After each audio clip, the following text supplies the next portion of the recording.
भगवान शिव ने रुद्र रूप धारण करके कैलाश में निवास प्रारंभ किया।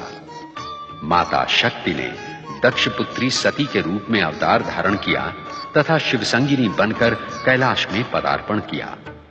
अनेक लीलाओं के उपरांत शिवसंगिनी सती की 27 बहनों का विवाह अत्रि अनसुया पुत्र चंद्र से हुआ। चंद्र अपनी प्रियतमा रोहिणी के मोहजाल में फंसकर दक्ष शाप से पीड़ित होकर रोगी बना एवं शिव की आराधना से पुनः स्वस्थ हुआ।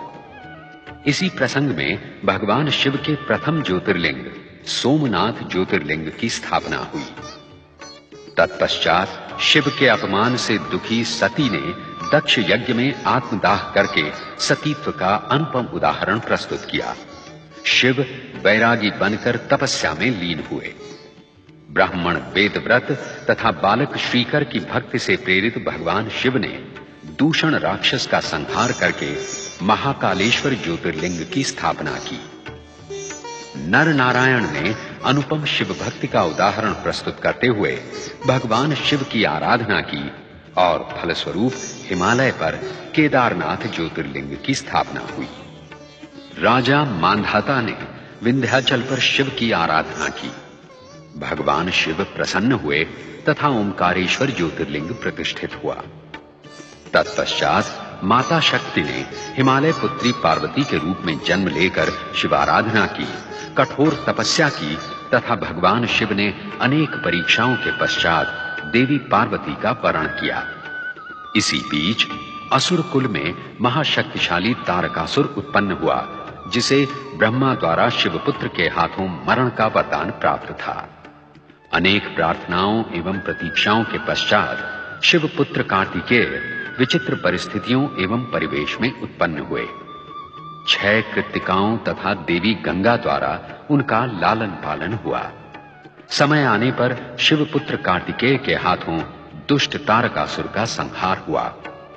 तत्पश्चात माता पार्वती की पुत्र कामना गणेश के रूप में फलीभूत हुई। शिव के त्रिशूल से गणेश का शिरच्छेद हुआ। तदुपरांत शिवेच्छा ही से वे गजानन गणेश बने। कार्तिकेय सदा के लिए दक्षिण के श्रीशैल पर्वत पर चले गए। उन्हें पुनः कैलाश लाने के लिए शिव पार्वती को भील भीलनी अर्जुन एवं मल्लिका का रूप धारण करना पड़ा और इसी प्रसंग में मल्लिका अर्जुन ज्योतिर्लिंग की स्थापना हुई। भगीरथ की आराधना सफल करके शिव ने गंगा को शीश पर धारण किया तथा गंगाधर बने। गंगा के द्वारा सहस्रों सगर पुत्रों का उद्धार हुआ।